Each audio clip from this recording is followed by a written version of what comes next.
Φωτεινό παράθυρο στον κόσμο του βιβλίου.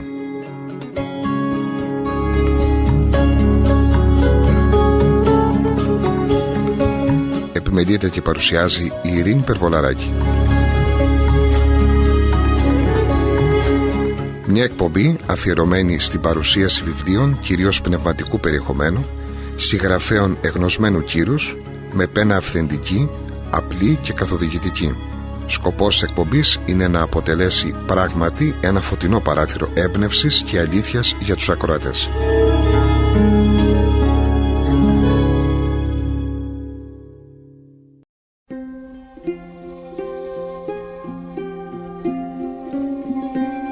Κυρίες και κύριοι, χαίρετε. Στην σημερινή μας εκπομπή στο Φωτεινό Παράθυρο έχουμε τη χαρά να έχουμε μαζί μας την κυρία Ροδούλα Καφτάκη, συγγραφέα του βιβλίου «Μαμά, θέλω τάμπλετ».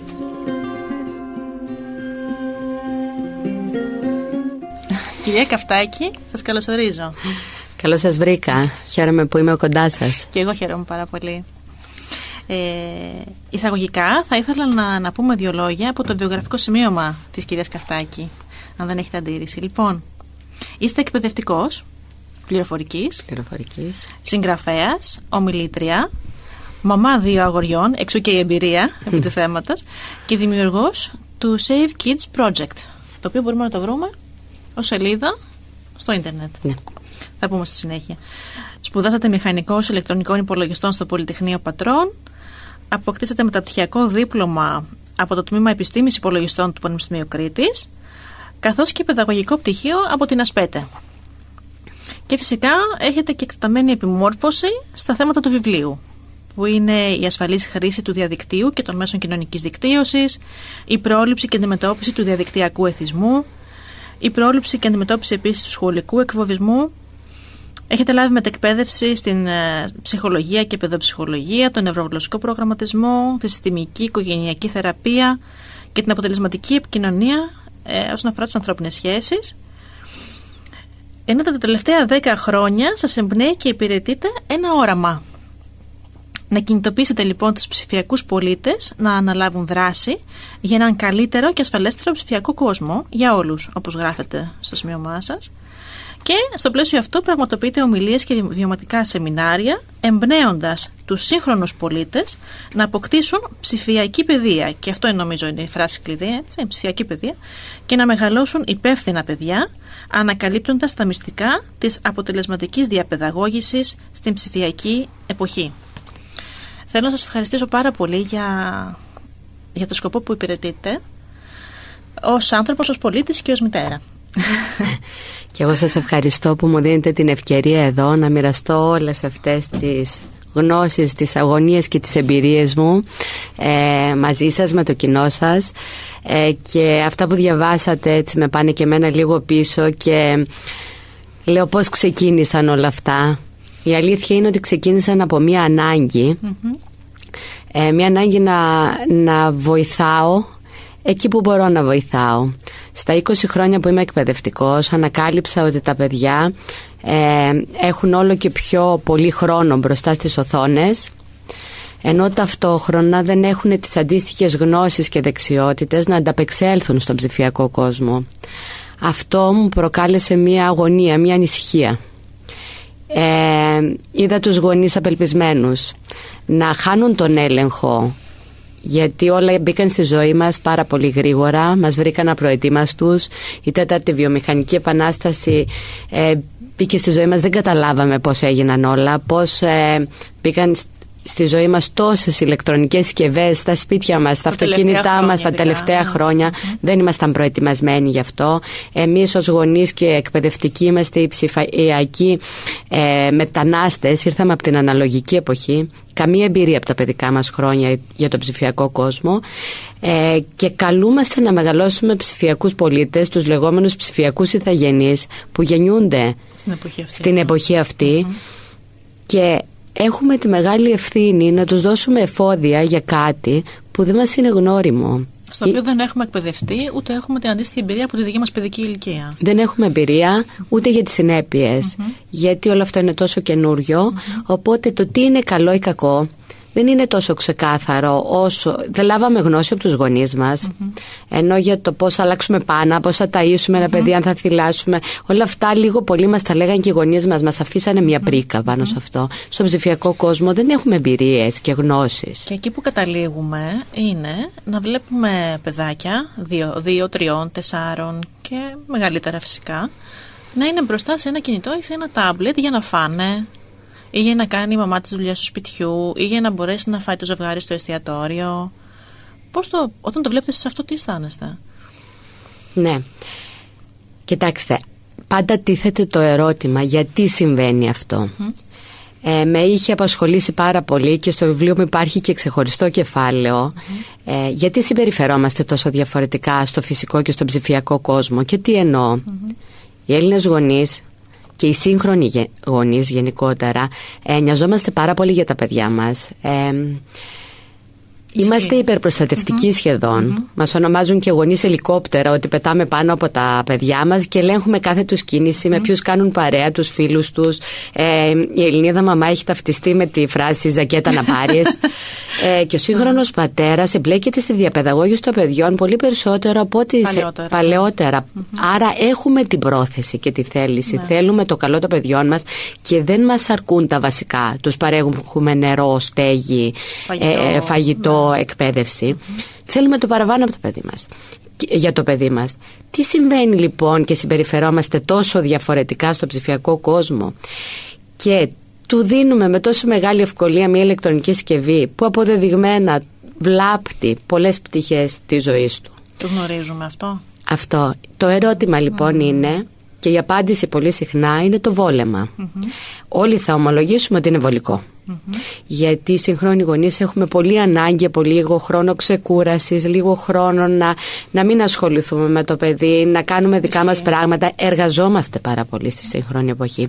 Οπότε έχουμε πολύ ανάγκη αυτό το χρόνο ησυχίας και δεν είναι μεμπτό αυτό ότι το χρειαζόμαστε. Είναι πολύ ανθρώπινο και όλοι μας το έχουμε.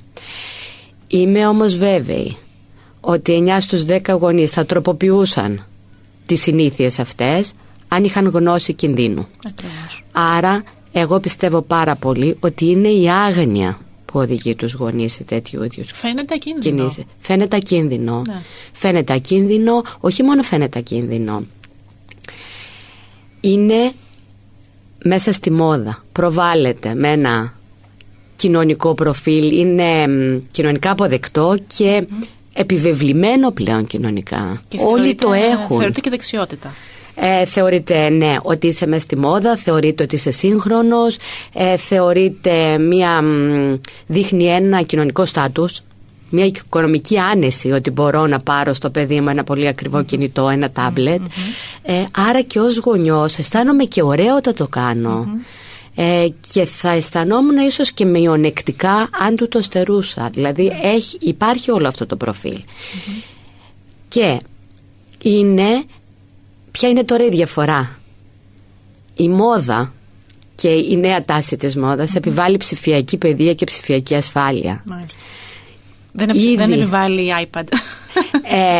Δεν επιβάλλει τυφλή και αλόγιστη χρήση. Ακριβώς.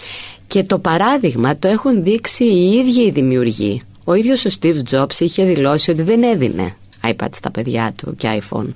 Ο Bill Gates έχει δηλώσει ότι ήταν πάντα πολύ επιφυλακτικός με τις εφαρμογές και τα παιδιά του δεν χρησιμοποιούσαν κινητό. Οι γονείς στη Silicon Valley, όπου είναι όλες οι εταιρείες που δημιουργούν τις εφαρμογές που χρησιμοποιούμε, τα παιδιά τους τα πηγαίνουν σε σχολεία που η τεχνολογία είναι πολύ περιορισμένη. Οι ίδιοι στα παιδιά τους δεν τα δίνουν. Αυτό είναι η νέα τάση της μόδας. Καλό περιεχόμενο, ποιοτικό περιεχόμενο, και τα παιδιά αυτών γίνονται δημιουργοί περιεχομένου, όχι παθητικοί χρήστες όπως είναι τα δικά μας παιδιά που απλά καταναλώνουν αμφιβόλου ποιότητας ψηφιακό περιεχόμενο. Τελικά έχει σημασία αν είμαστε δημιουργοί στη ζωή μας ή αν είμαστε απλώς θεατές και καταναλωτές προϊόντων και περιεχομένου. Ακριβώς. Γιατί αυτό συμβαίνει στην πραγματικότητα με τα κοινωνικά δίκτυα που είναι η σύγχρονη τάση. Να είμαστε μπροστά στη ροή του Facebook και να κάνουμε scrolling, όπως λέμε. Αυτό είναι κατανάλωση. Είναι κατανάλωση. Αυτό είναι παθητικότητα. Ναι, είναι παθητικότητα.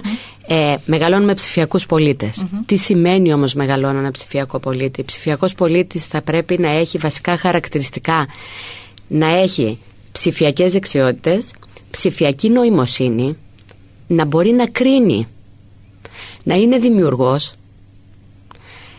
Και για να είναι δημιουργός θα πρέπει να έχει γνώσεις, για παράδειγμα προγραμματισμού, χρήση ηλεκτρονικών υπολογιστών, που τα παιδιά υστερούν στην εποχή μας πάρα πολύ σε αυτό. Ακούγεται τόσο περίεργο να υστερούν σήμερα σε αυτό. Είμαι εκπαιδευτικός. Ναι. Βλέπω τα παιδιά καθημερινά. Ναι. Η πλειοψηφία των παιδιών δυσκολεύεται να πιάσει ένα ποντίκι. Άρα δεν έχουν ψηφιακές δεξιότητες τα παιδιά. Και όταν τα παιδιά δεν έχουν ψηφιακές δεξιότητες και δεν γνωρίζουν πώς λειτουργεί ο ψηφιακός κόσμος, είναι πολύ επιρρεπείς στο να. Είναι σαν να τα έχουμε πάει σαν πρόβατα στη σφαγή. Δηλαδή τους δίνουμε σαν να τα έχουμε αφήσει στη θάλασσα και δεν τους έχουμε διδάξει να κολυμπάνε. Πείτε μας λίγο για τους κινδύνους. Για τους κινδύνους. Θα πω ότι οι κίνδυνοι οι βασικοί με τους οποίους έρχονται είναι πάρα πολύ κίνδυνοι και εξελίσσονται καθημερινά, και γι' αυτό και ο γονιός θα πρέπει να είναι πάντα ενήμερος, διότι αυτά που λέγαμε πριν 5 χρόνια, όχι ο υπολογιστής στο δωμάτιο, αυτή τη στιγμή έχει καταρριφθεί. Δεν υπάρχουν καν υπολογιστές. Τα κινητά είναι παντού, το παιδί είναι συνδεδεμένο παντού. Σωστά. Το πιο βασικό όλων είναι ο εθισμός. Και αυτός οδηγεί και σε όλα τα άλλα. Διότι όταν είμαστε εθισμένοι σε κάτι, δεν έχουμε την λογική και το καθαρό μυαλό να κρίνουμε αν αυτό είναι ποιοτικό ή όχι και να διαλέξουμε και να επιλέξουμε. Καταργείται η ελεύθερη βούληση. Και η κριτική ικανότητα, πότε λέτε. Η κριτική ικανότητα, η οποία επηρεάζεται πάρα πολύ μέσα από το περιεχόμενο που βλέπουν τα παιδιά στα social media. Για μένα πολύ βασικό μετά τον εθισμό είναι ότι το διαδίκτυο διαπαιδαγωγεί τα παιδιά μας. Τους δίνει αρχές, αξίες, ηθική, αμφιβόλου ποιότητας, πώς θα συμπεριφέρονται στις ανθρώπινες σχέσεις. Τα παιδιά διαπαιδαγωγούνται ό,τι αφορά τη σεξουαλική αγωγή από τα social media. Έχουν μια παραπληροφόρηση, μια υπερπληροφόρηση που το μυαλό τους, και δεν υπάρχει το φίλτρο για να φιλτράρουν τι είναι αλήθεια, τι είναι ψέματα. Επίσης τα παιδιά έχουν γίνει πλέον αποδέκτες πάρα πολλών διαφημίσεων. Σωστά. Ενώ στη τηλεόραση είχε καταργηθεί κάποια στιγμή τις ώρες που βλέπουν τα παιδιά να προβάλλονται διαφημίσεις, μέσα από τα social media τα παιδιά έχουν γίνει οι πιο καλοί καταναλωτές. Άρα η επιρροή που έχει η πληροφορία που δέχονται από τα social media για μένα είναι ίσως ο μεγαλύτερος κίνδυνος, ο εθισμός, που αυτά τα δύο συνδέονται πάρα πολύ μεταξύ τους, και αυτό οδηγεί σε διάφορα άλλα, του τύπου ότι τα παιδιά έχουν διαδικτυακές σχέσεις, κοινοποιούν φωτογραφίες, όπου ανεβάζουν προσωπικό υλικό. Ανεβάζουν προσωπικό υλικό που μπορεί να μην είναι κατάλληλα ντυμένα, που αυτά θα υπάρχουν για πάντα εκεί. Δεν προσέχουν τη διαδικτυακή τους φήμη, τι κοινοποιούν. Υπάρχει πάρα πολύ ρητορική του μίσους, πολύ διαδικτυακός εκφοβισμός σε παιδιά νηπίου, δημοτικού δηλαδή. Τα παιδιά βγάζουν ένα πολύ άσχημο εαυτό στα social media που δεν θα το κάνανε ποτέ στον φυσικό κόσμο. Είτε γιατί νομίζουν ότι υπάρχει ανωνυμία, είτε γιατί υπάρχει πολύς θυμός μέσα στα παιδιά. Υπάρχει μια ενέργεια που την έχουν λάβει, την λαμβάνουν από τα social media, την λαμβάνουν από τα video games, τα βία, και κάπου θέλουν να τη διοχετεύσουν. Νομίζω όμως ότι και η ίδια παθητική στάση και η στασιμότητα, το ότι δεν κινούνται, το ότι βλέπουν απλώς βίντεο κλπ. Αυτό συσσωρεύει την ενέργειά τους, τη σωματική. Φυσικά.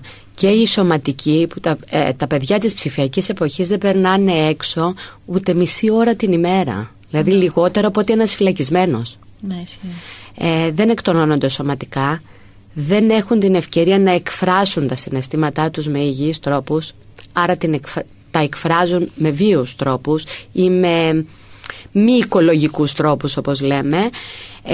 Δεν έχουν συναισθηματική νοημοσύνη. Πολλές φορές τα παιδιά νιώθουν θυμό και δεν ξέρουν γιατί νιώθουν θυμό. Δεν ξέρουν καν ότι νιώθουν θυμό. Γιατί η αλόγιστη χρήση από πολύ μικρή ηλικία, το παιδί συνδέεται με μια ηλεκτρονική συσκευή, δεν συνδέεται με συνομήλικους, δεν συνδέεται με τους γονείς του, δεν συνδέεται με τον εαυτό του. Ακριβώς. Όταν το παιδί μέχρι στην παιδική του ηλικία δεν αναγνωρίζει τα συναισθήματα τα δικά του, των γονιών του, των συνανθρώπων του, δεν μπορεί να αναπτύξει τη συναισθηματική νοημοσύνη που χρειάζεται για να κάνει καλές και υγιείς ανθρώπινες σχέσεις στο σχολείο. Άρα δεν είναι συγκέντρωση αυτό που βλέπουμε όταν βλέπουμε ένα παιδί καθυλωμένο μπροστά σε μια οθόνη. Είναι κάτι άλλο, είναι αυτό που λέτε υπερεστίαση. Η κατάσταση στην οποία το παιδί φαίνεται συγκεντρωμένο, αλλά είναι κάτι διαφορετικό και δεν έχει την αξία της συγκέντρωσης και ταυτόχρονα είναι αποκομμένο και από τον εαυτό του και από το περιβάλλον του. Ναι, στο βιβλίο υπάρχει ξεχωριστή περιγραφή τι είναι υπερεστίαση και τι είναι η απόλυτα επιθυμητή κατάσταση της ροής. Είναι εντελώς διαφορετικά πράγματα. Αποδεδειγμένα τα παιδιά της ψηφιακής εποχής έχουν μικρή συγκέντρωση και ελάχιστη μνήμη. Έχουμε μεγάλη αύξηση στις μαθησιακές δυσκολίες και αυτό οφείλεται πολύ στη χρήση οθόνης και τεχνολογίας. Οφείλεται στο ότι έχουμε περισπασμούς σε όλα όσα κάνουμε. Δεν κάνουμε ποτέ ένα πράγμα και μόνο αυτό. Ναι. Τρώμε και χτυπάει το κινητό. Διαβάζουν και δίπλα έρχονται οι ειδοποιήσεις. Βλέπουν ταυτόχρονα βιντεάκια, ακούνε κάτι άλλο. Δεν έχουν μάθει να εστιάζουν σε ένα πράγμα. Η ροή λοιπόν είναι η κατάσταση, είναι πολύ επιθυμητή, που έχει ο ζωγράφος την ώρα που ζωγραφίζει και έχει βυθιστεί στο έργο του, είναι δημιουργικός και παίρνει ευχαρίστηση από αυτό που κάνει και ο χρόνος πέρασε και δεν κατάλαβε πώς πέρασε. Ακριβώς. Η υπερεστίαση στο βιντεοπαιχνίδι είναι ένα βύθισμα την οποία την προκαλεί η δύναμη της οθόνης, με μαγνητίζει χωρίς να είμαι δημιουργικός και απλώς γίνομαι παθητικός δέκτης αυτού που βλέπω. Πάλι μπορεί το παιδί να μην έχει καταλάβει το χρόνο που πέρασε, έχει κοινά χαρακτηριστικά, έχει βυθιστεί, είναι ακίνητο και μας ξεγελάει ότι το παιδί δεν είναι κίνητο, είναι υπερκινητικό. Υπάρχουν ποιοτικές διαφορές. Δεν απολαμβάνει, δεν έχει ειδονή και αυτό μπορεί να κάνει, έχει αδρεναλίνη, έχει ένταση. Και αυτό θα το παρατηρήσει και οποιοδήποτε βλέπει ένα παιδί και παίζει ένα βιντεοπαιχνίδι. Δεν γελάει το παιδί, δεν ψυχαγωγείται. Ικανοποιεί τον εθισμό του, του αρέσει αυτό που κάνει. Εκρίνεται ντοπαμίνη. Εκρίνεται ντοπαμίνη, εκρίνεται πολύ αδρεναλίνη και γι' αυτό μόλις το παιδί κλείσει την οθόνη, αυτό μπορούν να το παρατηρήσουν πάρα πολύ οι μαμάδες, είναι υπερκινητικό. Αν έχει αδερφάκι πέφτει ξύλο. Υπάρχει μια ένταση στο παιδί. Μάλιστα. Ο ζωγράφος όταν θα τελειώσει το πίνακα ζωγραφικής έχει μια γαλήνη. Ναι. Είναι ευτυχισμένος. Αυτό είναι ευτυχία. Είναι δημιουργικός. Η ροή είναι δημιουργική, ενώ η υπερεστίαση είναι παθητική. Να σας πω κάτι όμως που σκέφτομαι όταν σας ακούω. Εστιάζουμε στα παιδιά και πώς θα πρέπει να είναι η χρήση των ψηφιακών μέσων από τα παιδιά. Ταυτόχρονα όμως και εμείς κάνουμε πολλά από τα ίδια λάθη. Οι ίδιοι, εμείς οι γονείς. Και το παιδί θα μας μιμηθεί λογικά. Άρα δεν πρέπει να ξεκινήσουμε από τον εαυτό μας. Φυσικά είναι πολύ σημαντικό και το πρότυπο. Και φυσικά όπως είπαμε από την αρχή, εμείς ήρθαμε σε μια ψηφιακή εποχή τόσο απότομα και ήμασταν τόσο απροετοίμαστοι που, για να είμαστε ειλικρινείς, υπάρχει μια ανισότητα δυνάμεων. Δηλαδή, για να μην αδικούμε λίγο και τον εαυτό μας, όλο αυτό είναι τόσο άγνωστο. Πραγματικά μπήκαμε σε όλο αυτό, μπήκαμε με τα μούτρα που λένε, το βιώνουμε, κανένας δεν μας δίδαξε πώς και τι. Όμως, ως ενήλικες έχουμε την ευθύνη του εαυτού μας και όποιος θέλει πραγματικά να δει, να εξελιχθεί, να ενημερωθεί, γιατί είμαστε οι συνήθειές μας, είμαστε το καθημερινό μας πρόγραμμα, η καθημερινότητά μας. Μπορεί και εγώ να θέλω να είμαι ο σούπερ αθλητικός τύπος και να πάρω το πρωτάθλημα, αλλά αν δεν προπονούμε καθημερινά δεν θα το καταφέρω ποτέ. Άρα η ζωή μας είναι το άθροισμα των επιλογών μας. Φυσικά ο ενήλικας και εμείς οι ίδιοι, όταν βάλουμε κανόνες και όρια στη χρήση της τεχνολογίας, βλέπουμε και μεταμορφώνεται η ζωή μας. Σωστά. Για να το κάνουμε όμως θα πρέπει πρώτα να εντοπίσουμε τι συμβαίνει, να κατανοήσουμε ότι όταν πάει το χέρι μας στο κινητό δεν είναι συνειδητή απόφαση και δεν είναι ελεύθερη βούληση. Και δεν είναι όπως πήγαινε το χέρι μας στο πακέτο με τα τσιγάρα. Ακριβώς. Όταν ξεκινήσουμε από αυτό και καταλάβουμε, τότε θα τροποποιήσουμε και συμπεριφορά. Όμως οι ενήλικες είμαστε ενήλικες και ό,τι κάνουμε έχουμε εμείς τις επιπτώσεις στη ζωή μας. Για τα παιδιά όμως έχουμε διπλή ευθύνη. Διότι ένα παιδί που στα 2-3 έτη του δίνουν οι γονείς του μια οθόνη που είναι εθιστική. Το εθίζουν παρά τη θέληση του. Δεν ρωτήθηκε. Σωστά. Και δεν θα έχει επιλογή να το αλλάξει αυτό στο μέλλον. Η αρχική επιλογή δεν ήταν δική του. Δεν ήταν η επιλογή δική του. Πολλές φορές τα παιδιά σε μικρή ηλικία δεν το ζητάνε καν. Εμείς το δίνουμε για να φάει, για να ησυχάσει, από άγνοια. Όμως η χρήση οθόνης μέχρι τα 6, η επιρροή που έχει στη ζωή του παιδιού, γι' αυτό υπάρχει και στο βιβλίο μου ξεχωριστό κεφάλαιο για την παιδική ηλικία, γιατί θα πρέπει να ξεχωρίζουμε τις ηλικίες. Είναι άλλο η εφηβεία, άλλο μετά τα 6 και άλλο οι φάσεις ανάπτυξης που περνάει το βρέφος. Στην Αμερική ήδη η παιδιατρική εταιρεία εκρούει τον κόδωνα του κινδύνου να μην δίνει τάμπλετ στα παιδιά πριν από 18 μηνών. Δηλαδή έχουμε φτάσει ότι δίνουν από τότε που γεννιέται το παιδί. Αυτά τα αποτελέσματα θα είναι μια αναστρέψιμα. Και είναι άδικο για ένα παιδί μετά να πάει στο σχολείο. Ο δάσκαλος θα χτίσει πάνω στις δεξιότητες και τα εφόδια που του δώσαμε εμείς μέχρι τα 6 και μετά θα έχουμε απαιτήσεις από το παιδί. Μα γιατί δεν μαθαίνει αυτό που λέει το βιβλίο? Δεν μπορεί να το μάθει. Δεν ανέπτυξε τις δεξιότητες. Μα γιατί δεν κοινωνικοποιείται? Γιατί έχει πρόβλημα με τα άλλα παιδάκια? Γιατί δέχεται ή ασκεί βία? Γιατί δεν ανέπτυξε τις δεξιότητες και αυτό που λέμε πρίκα, ώστε να μπορεί να έχει μια σχολική επίδοση καλή. Και είναι λάθος να νομίζουμε ότι το παιδί έτσι γεννήθηκε. Άλλο παιδί θα ήταν αν εμείς του δίναμε παραμύθια, βιβλία, να παίζει με τουβλάκια, να πτύξει κοινωνικές δεξιότητες και να μπορεί να πιάσει το μολύβι. Να μπορεί να συγκεντρωθεί. Να παίξει έξω, να τρέξει, ώστε να αναπτύξει το μυοσκελετικό του σύστημα. Να παίξει παιχνίδια που απαιτούν μνήμη και συγκέντρωση, άρα να εξασκήσει τη μνήμη και τη συγκέντρωση. Δεν φταίει το παιδί όταν πάει μετά στο σχολείο και δεν τα καταφέρνει. Ξεκινάμε όμως από έναν τρόπο ζωής που υπήρχε και στη δική μας την ανατροφή των προηγούμενων, των γονιών των σημερινών, να το πούμε έτσι, που οι γονείς τρέχουν, δουλεύουν πολύ, δεν έχουν πολύ χρόνο να ασχοληθούν βιωτικά με τα παιδιά τους. Εμάς, ας πούμε, μπορεί να μας άφηναν μπροστά στην τηλεόραση. Τώρα κάποιοι γονείς, πολλοί γονείς αφήνουν τα παιδιά τους μπροστά σε ένα τάμπλετ. Ποια είναι η ουσιαστική όμως διαφορά μεταξύ της τηλεόρασης και του τάμπλετ? Ναι.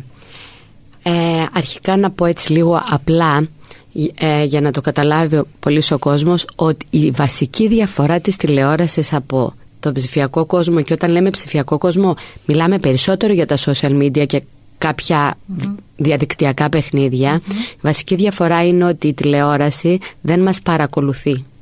Δεν τροποποιεί το περιεχόμενό της. Όλοι βλέπουμε τα ίδια πράγματα. Σε αντίθεση με τον ψηφιακό κόσμο, που στα social media βλέπουμε εντελώς εξατομικευμένο περιεχόμενο, παίρνει feedback από εμάς, δηλαδή παίρνει δεδομένα από εμάς, τα αναλύει. Βλέπει τι μας αρέσει. Άρα τροποποιεί το περιεχόμενο για τον καθένα από εμάς, ώστε να μπορεί να χειραγωγεί, να μπορεί να δημιουργεί συναισθήματα, να τροποποιεί τη γνώμη μας ή να την ενισχύει και να γίνεται όσο γίνεται περισσότερο εθιστικό, ώστε εμείς να μένουμε έστω και ένα λεπτό παραπάνω στις οθόνες μας, με σκοπό να γινόμαστε αποδέκτες κυρίως διαφημίσεων ή οποιαδήποτε άλλου μηνύματος θέλουν να περάσουν. Αυτό δεν είναι κάτι που μπορεί να αντέξει ένα παιδί. Δεν έχει την κριτική σκέψη να φιλτράρει όλα αυτά που δέχεται, τις διαφημίσεις και τα μηνύματα. Δεν ξέρω αν την έχουμε κι εμείς. Εμείς ήδη συνειδητοποιούμε τι μηνύματα εισπράττουμε και τι μπαίνει στο υποσυνείδητό μας μέσα από αυτή την κατανάλωση που κάνουμε. Πόσο μάλλον ένα παιδί. Δεν την έχουμε, η αλήθεια είναι, όμως εμείς γεννηθήκαμε σε μια εποχή όπου τουλάχιστον μέχρι τα 6 ο εγκέφαλός μας είχε τη δυνατότητα να αναπτύξει και να δει και λίγο το διαφορετικό. Ένα παιδί που γεννιέται και βλέπει μόνο τον ψηφιακό κόσμο, ο οποίος το κακομαθαίνει και από την άλλη, του τα δείχνει όλα πολύ εύκολα, η ανταμοιβή πολύ εύκολα, τα βραβεία πολύ εύκολα. Με ένα κλικ έχω φίλους, με ένα κλικ έχω ταινία. Δεν χρειάζεται να έχω υπομονή, δεν χρειάζεται να προσπαθήσω για κάτι. Εμείς είδαμε και το διαφορετικό και αναπτύξαμε κάποιες δεξιότητες. Σωστά. Γι' αυτό παίζει πολύ μεγάλο ρόλο πότε θα ξεκινήσει. Και ξέρετε, ο παραλληλισμός με το τσιγάρο δεν είναι τυχαίο. Σκεφτείτε λίγο ότι κάποιοι ξεκίνησαν να καπνίζουν στα 30 τους, κάποιοι στα 18 τους, κάποιοι στα 13, και φανταστείτε τώρα να αρχίσει ένα παιδί να καπνίζει από την ώρα που γεννήθηκε. Να καπνίζει ψηφιακά. Ναι, δηλαδή, αν το κάνουμε σαν σύγκριση. Έτσι, ναι. Δηλαδή, ούτε οι συνέπειες είναι ίδιες, ούτε ο εγκέφαλος ο παιδικός είναι σαν το σφουγγάρι. Σαφώς. Αναπτύσσεται, δημιουργεί συνάψεις, νευρώνες με κάθε απλό ερέθισμα.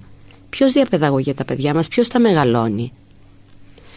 Έχει άλλες άμυνες ένα παιδί που θα ξεκινήσει στα 13 του, στα 12 να μπαίνει στα social media. Όχι ότι τότε είναι καλό, γιατί και για εμάς τους ενήλικες τίθονται πάρα πολλά ζητήματα, αν θα έπρεπε και πώς θα έπρεπε να τα χρησιμοποιούμε, αλλά έχει διαφορά για το 13χρονο και για το 5χρονο. Σαφώς. Είναι στο μυαλό σας καθορισμένα τα όρια αυτά τα χρονικά, του πότε θα έπρεπε ένα παιδί να έχει προφίλ στο Facebook, ας πούμε, ή στο Instagram? Κοιτάξτε, δεν υπάρχουν συνταγές σε αυτά τα πράγματα ξεκάθαρες, διότι κάθε οικογένεια είναι διαφορετική, έχει έναν άλλο τρόπο ζωής, έχει ένα άλλο όραμα για το παιδί της, και αυτό που θα κάνει θα πρέπει να μπορεί να το υποστηρίξει. Δεν μπορώ να πω κάτι στο παιδί μου, να του πω διάβαζε βιβλία γιατί πρέπει να διαβάζεις και εγώ τα μισώ τα βιβλία και δεν τα αγαπώ. Μάλιστα, ναι. Δεν θα μπορώ να το υποστηρίξω αυτό το πράγμα. Άρα θα πρέπει να δίνω στα παιδιά μου αυτό που είμαι και αυτό που πιστεύω. Υπάρχουν για μένα όμως κόκκινες γραμμές, ότι μέχρι τα 6 όσο λιγότερη οθόνη έχει ένα παιδί, τόσο καλύτερα θα αναπτυχθεί ο εγκέφαλός του, τόσο περισσότερες ευκαιρίες θα έχει, γιατί το σημαντικό δεν είναι ότι πόσο το βλάπτει η οθόνη, είναι τι χάνει από το φυσικό κόσμο. Ακριβώς.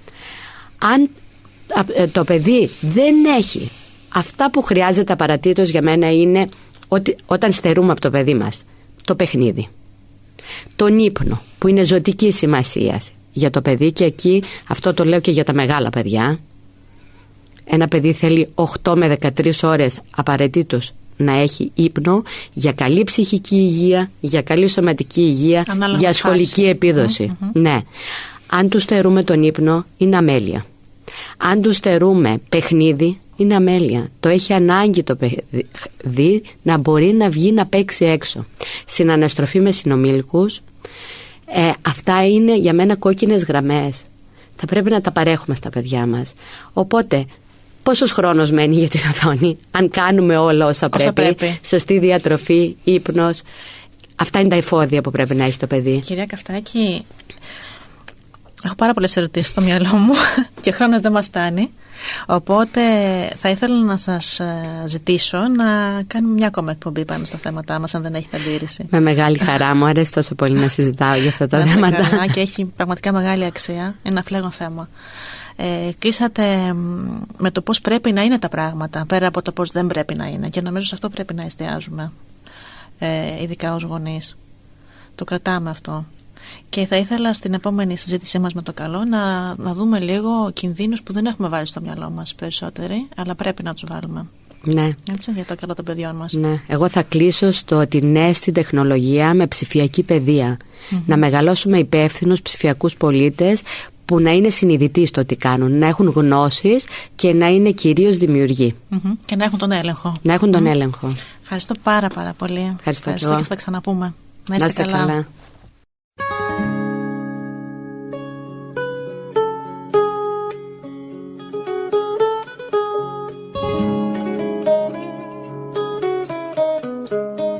Φωτεινό παράθυρο στον κόσμο του βιβλίου.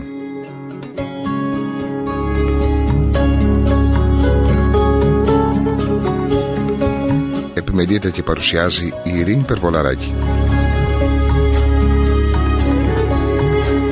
Μια εκπομπή αφιερωμένη στην παρουσίαση βιβλίων κυρίως πνευματικού περιεχομένου, συγγραφέων εγνωσμένου κύρους, με πένα αυθεντική, απλή και καθοδηγητική.